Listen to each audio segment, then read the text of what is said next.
-50 degree temperature से लेकर +50 degree temperature तक सीमाओं पर अड़िग रहकर देश की सीमाओं की सुरक्षा करते हैं।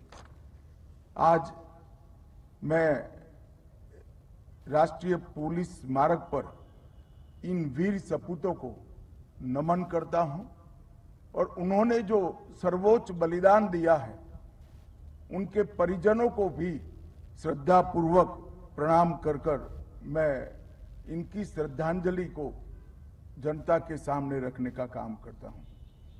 भाइयों बहनों, ये जो पुलिस स्मारक की मध्य में एक अड़िग शिला दिखाई पड़ती है, वो शिला हमारे जवानों के कर्तव्य पर चलने के अड़िग फैसले का प्रतीक, हमारे जवानों की प्रखर देशभक्ति का भी प्रतीक है और हमारे जवानों की देशभक्ति से प्रेरित होकर सर्वोच्च बलिदान देने की उत्कंठा का भी प्रतीक। हम सभी जानते हैं कि आज के दिन ही 1959 में सीआरपीएफ के 10 जवानों ने चीन की सेना का डटकर मुकाबला करते हुए अपने प्राणों की आहुति दी है। इसीलिए इस दिन को पुलिस स्मृति दिन के रूप में हम सब मनाते हैं।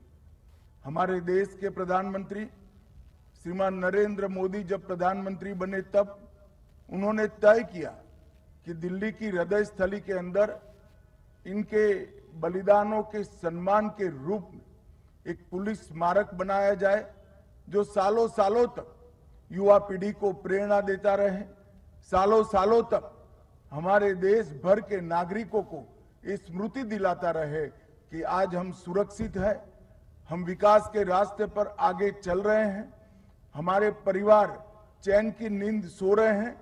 इसके पीछे ये हजारों बलिदानियों का सर्वोच्च बलिदान है।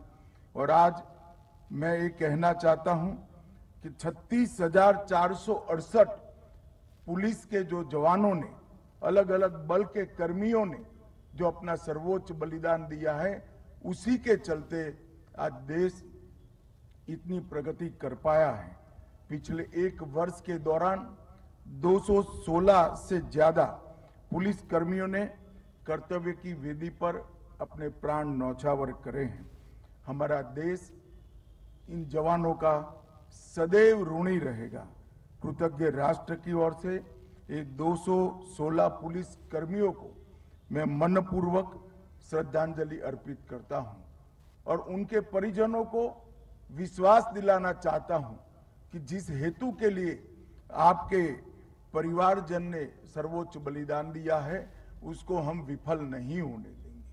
कितनी भी दिक्कतें आए, कितनी भी आपदा आए, मगर जो उद्देश्य राष्ट्र की सुरक्षा को है उसको हम नीचे नहीं आने देंगे। हमारे पुलिस बल का राष्ट्र की सुरक्षा हेतु सर्वोच्च बलिदान देने का एक अविरल परंपरा रहा है। हमारा गौरवशाली इतिहास भी रहा है। हिमालय की दुर्गम चोटियों से लेकर कच्छ और बाड़मेर जैसे विषम मरुस्थलों तक और विशाल सागरों की निर्भीक होकर रक्षा करने वाले जवान ही तो है जो देश को सुरक्षित करते हैं। आज मैं इस कार्यक्रम के माध्यम से देश की जनता को बताना चाहता हूं कि विगत एक दशक के अंदर कश्मीर, वामपंथी उग्रवाद और उत्तर पूर्व के ये तीनों क्षेत्र जो अशांति के लिए सालों से हमारे लिए चिंता का विषय बने थे, ये 10 साल में हमारे जवानों के कर्तव्य के चलते, हमारे जवानों के कर्तव्य परायणता के चलते आज हम उसमें करीब करीब संपूर्ण शांति प्रस्थापित करने में सफल हुए हैं। मगर आज मैं ये भी कहना चाहता हूं कि हमारी लड़ाई समाप्त नहीं हुई। ड्रोन की उभरती हुई चुनौती, नारकोटिक्स का कारोबार, साइबर अपराध, एआई का उपयोग कर अनेक प्रकार की अशांति फैलाने का प्रयोग, धार्मिक भावनाओं को उकसाने के षड्यंत्र, घुसपैठ, अवैध हथियार की तस्करी और आतंकवाद, ये सभी खतरे हमारे सामने चुनौती बनकर खड़े हैं, परंतु मैं आज यहाँ से देश की जनता को आश्वस्त करना चाहता हूँ, खतरे और चुनौतियाँ कितनी भी बड़ी हो, हमारे जवानों के अडिग प्रण के सामने वो टिक नहीं पाएगी। देश सुरक्षित रहेगा, आगे बढ़ता रहेगा और अपने लक्ष्यों को प्राप्त कर रहेगा। 2047 में भारत पूर्ण विकसित राष्ट्र हो, ये स्वप्न हमारे प्रधानमंत्री जी ने जो देश की जनता के सामने रखा है, इसको सिद्ध करने के लिए हमारे देश भर के पुलिसकर्मी दृढ़ निश्चयित हैं और अपने पथ पर चलने के लिए अडिग निश्चय के साथ खड़े हुए हैं। आज देश का हर एक नागरिक अपनी चार दीवारी के अंदर चैन से सोता है, इसका मूल कारण हमारे जवानों की ये अडिगता है।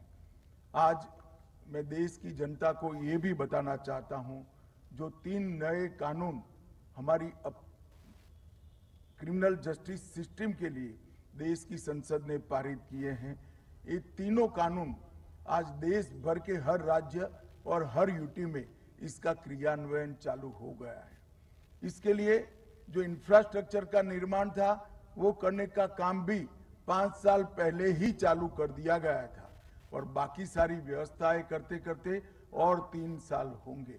परंतु 3 साल के बाद मैं ये देश की जनता को विश्वास दिलाना चाहता हूं कि हमारी क्रिमिनल जस्टिस सिस्टम पूरी दुनिया में सबसे आधुनिक होगी और देश के किसी भी कोने में रजिस्टर हुआ अपराध सुप्रीम कोर्ट तक न्याय दिलाने में 3 साल से ज्यादा समय नहीं लगेगा।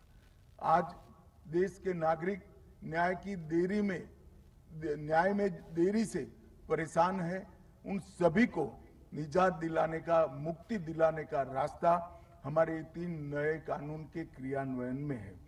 कुछ ही दिन में हमारे प्रधानमंत्री जी चंडीगढ़ यूटी से एक पुलिस यूनिट का संपूर्ण क्रियान्वयन का उद्घाटन कर एक के बाद एक हर राज्य इसकी शुरुआत करेंगे।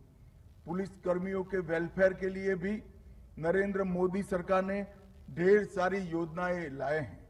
आयुष्मान सीएपीएफ के माध्यम से 41 लाख से ज्यादा कार्ड वितरित कर लगभग 1422 करोड़ के 13 लाख दावों का निपटान किया गया है। आज हमारे जवान और उनके परिवारजनों को कहीं पर भी अपने स्वास्थ्य के लिए कोई लिखापटी कागज पत्र करे बगैर एक कार्ड के माध्यम से देश भर के सभी आयुष्मान अस्पतालों को उपलब्ध कराया गया है। आवास योजना में भी हमने लक्ष्य रखा है कि हाउसिंग सेटिस्फेक्शन रेशियो को बढ़ाया जाए।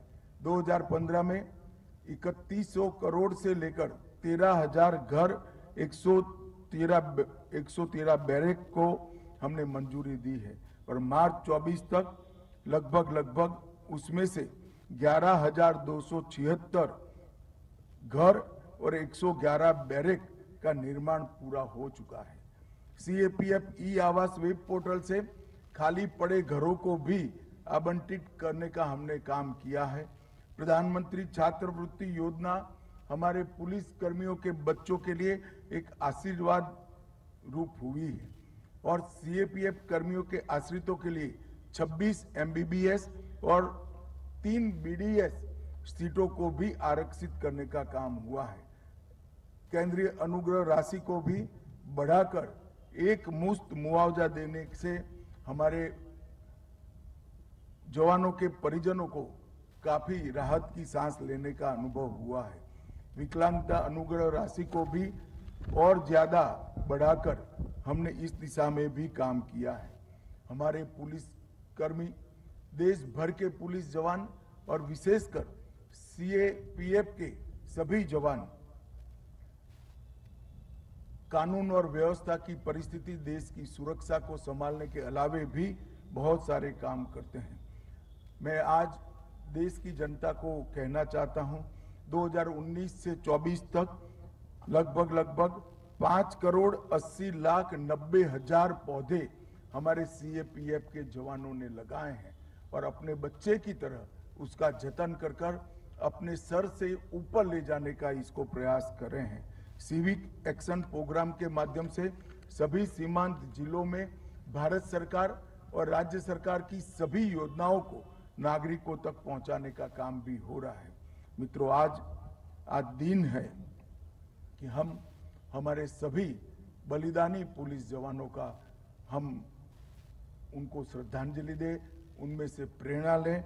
और आज मैं विश्वास के साथ वो बलिदानी पुलिस जवानों के परिजनों को कहना चाहता हूं कि आपके परिजन का बलिदान विफल नहीं जाएगा।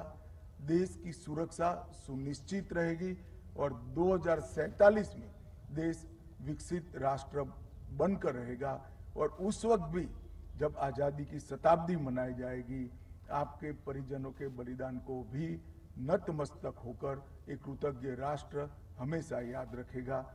मैं आज फिर से एक बार आज श्रद्धांजलि के माध्यम से सभी हजारों पुलिसकर्मी जो अब तक